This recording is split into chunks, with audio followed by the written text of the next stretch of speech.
अस्सलाम वालेकुम। ये हमारी एक छोटी सी अपडेट वीडियो है। इसके अंदर मैं आप लोगों को बताऊंगा कि जो पीरा एक्ट के अंदर चेंजेस आई हैं। अभी एक अमेंडमेंट आई है पीरा एक्ट 2024 के अंदर आया है। सन 2025 के अंदर उसके अंदर एक अमेंडमेंट कर दी गई है। अब वो जो अमेंडमेंट हुई है उसके अंदर कौन कौन से सेक्शंस के अंदर तब्दीली आई है वो हम इस छोटी सी वीडियो के अंदर देख लेते हैं। सबसे पहले अगर हम चलते हैं हमारे जो अमेंडमेंट की तरफ, तो ये जो अमेंडमेंट हुई है ये 20 सितंबर सन 2025 को हुई है।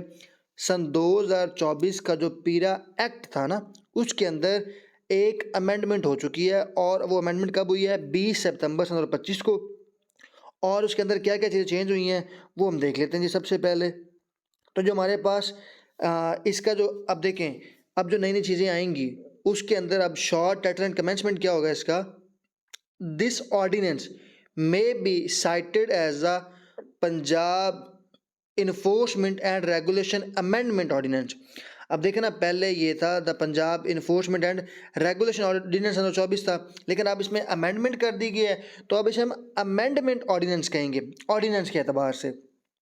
जो ऑर्डिनेंस और एक्ट में क्या फ़र्क होता है ये मैंने पहले एक वीडियो में बताया हुआ, या फिर खुद यूट्यूब पे सर्च कर सकते हैं। एक छोटी सी वीडियो रखनी है हमने, इसको लंबा नहीं ज़्यादा करना। तो ये अब ये जो ऑर्डिनेंस होगा ना, अब एक्ट पास होने से पहले एक ऑर्डिनेंस पेश किया जाता है। तो वो पहले जो ऑर्डिनेंस था वो सन 24 का था, वो अमेंडमेंट नहीं थी उसमें, लेकिन अब अमेंडमेंट हो गई है। तो अब हम इसको जो ऑर्डिनेंस होगा ना, जो इस एक्ट का ऑर्डिनेंस होता है उसको हम कहेंगे this ordinance may be cited as a Punjab enforcement and regulation amendment ordinance 2025।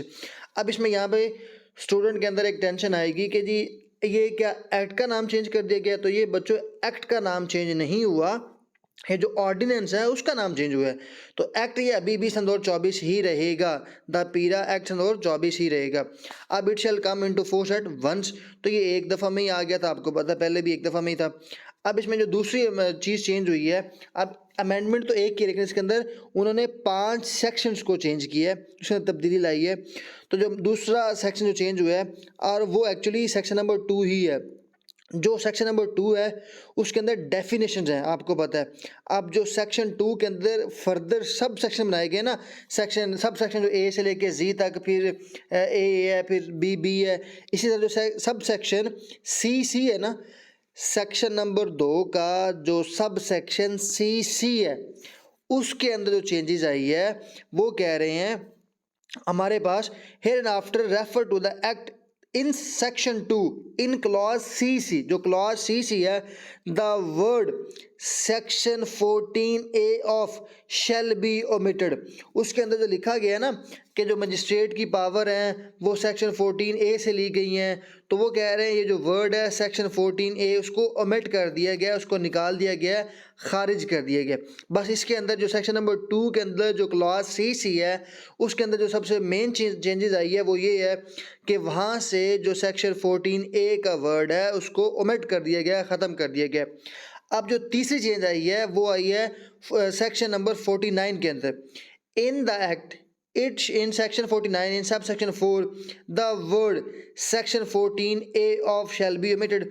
तो वहाँ पर भी जो सेक्शन नंबर 49 है ना उसके अंदर भी जो सब सेक्शन 4 है वहाँ से भी हमारे पास जो वर्ड है सेक्शन 14A का वो भी ओमिट कर दिया गया, ख़त्म कर दिया गया है। अब देखें, पहले जो हमने सेक्शन नंबर 2 देखा है ना उसके अंदर हमने क्लॉज देखी है सी, वहाँ पे क्लॉज सी के अंदर चेंज आया है। यहाँ पर जो सेक्शन 49 का सब सेक्शन 4 है उसके अंदर चेंज आया है। अब जो चौथा चेंज आया है वो है जी अमेंडमेंट ऑफ सेक्शन 71 के अंदर चेंज आया है। वो क्या है? अब उसके अंदर जो ए सेक्शन है, एक क्लॉज, उसके अंदर जो चेंज आया है वो है जी for the word its authorised officer the word director general shall be substituted. अब सब्स्टिट्यूटेड का मतलब क्या होता है कि किसी की जगह ले लेना। मतलब सब्स्टिट्यूटेड का क्या मतलब होता है? इसका मतलब होता है कि अगर कोई चीज़ पहले है तो उसकी जगह किसी दूसरी चीज़ ने ले लेना।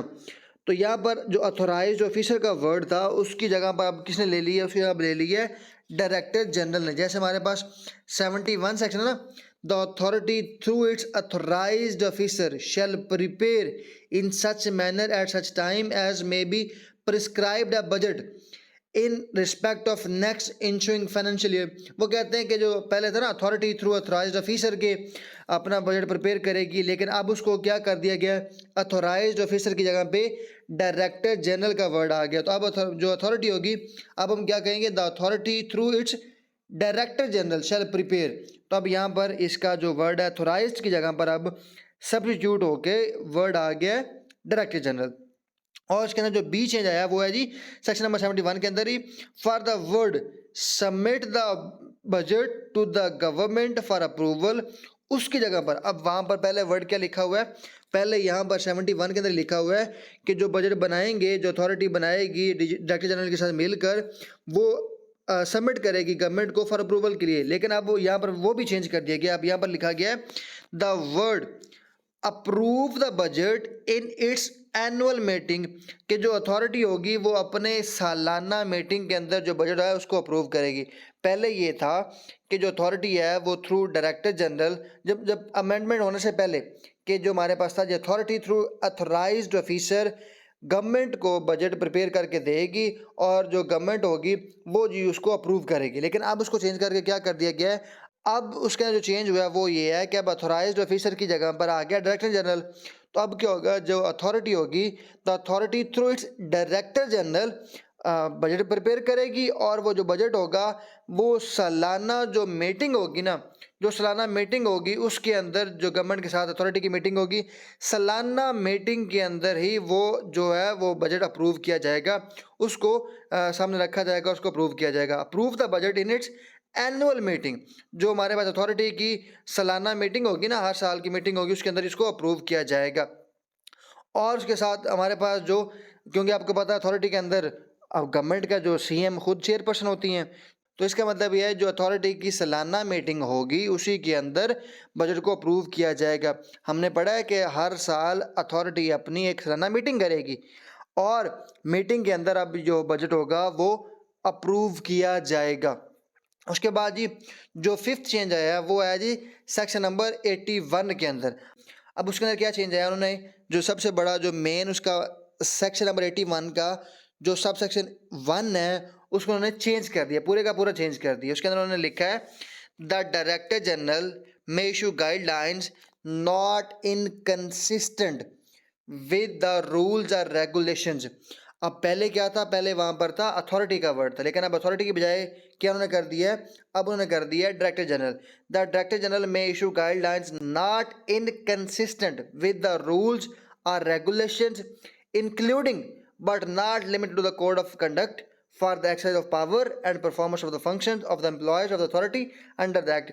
वो कह रहे हैं कि डायरेक्टर जनरल जो होगा वो जो भी हदायत गाइडलाइन जारी करेगा वो रूल्स और रेगुलेशंस के इनकंसिस्टेंट नहीं होंगी, उनके खिलाफ नहीं होंगी, including but not limited to the code of conduct. वो कह रहे हैं लेकिन इसके अंदर ये भी इंक्लूड कर लें कि वो सिर्फ और सिर्फ कोड ऑफ कंडक्ट के तक महदूद भी नहीं होंगी। For the exercise of power and performance of function of the employees of the authority under the act. वो कह रहे हैं कि जो पावर होगी, जो परफॉर्मेंस होगी, फंक्शन ऑफ द एम्प्लॉयज, जो एम्प्लॉयज़ हैं उनके लिए वो सिर्फ और सिर्फ इस कोड ऑफ कंडक्ट तक भी महदूद नहीं होंगी। तो ये 5 बड़े बड़े चेंज किए गए थे, आपको पता होना चाहिए। ये जो हमारे पास अमेंडमेंट हुई है ये 20 सितंबर को हुई है और इसके अंदर ये मेजर 5 चेंजेस किए गए हैं। इसी के साथ साथ प्राइस कंट्रोल एक्ट के अंदर भी चेंजेस आई हैं, उसके अंदर भी अमेंडमेंट हुई है। और आप लोगों के लिए एक बड़ी मतलब कह लें कि खुशखबरी की बात है कि यूनिवर्सिटी इंस्टीट्यूट आप लोगों के टेस्ट ले रहा है डेली बेसिस के ऊपर, सिर्फ और सिर्फ 999 के अंदर, 1999 रुपीज़ के अंदर आप पहले वाला टेस्ट भी दे सकती हैं। और जो हमारा ये शेड्यूल चल रहा है उसके तहत आप अगले जितने भी टेस्ट होने हैं आप दे सकते हैं और अपनी तैयारी को नेक्स्ट लेवल पे लेके जा सकते हैं। दुआ में रखिएगा। Stay tune. अल्लाह हाफिज़।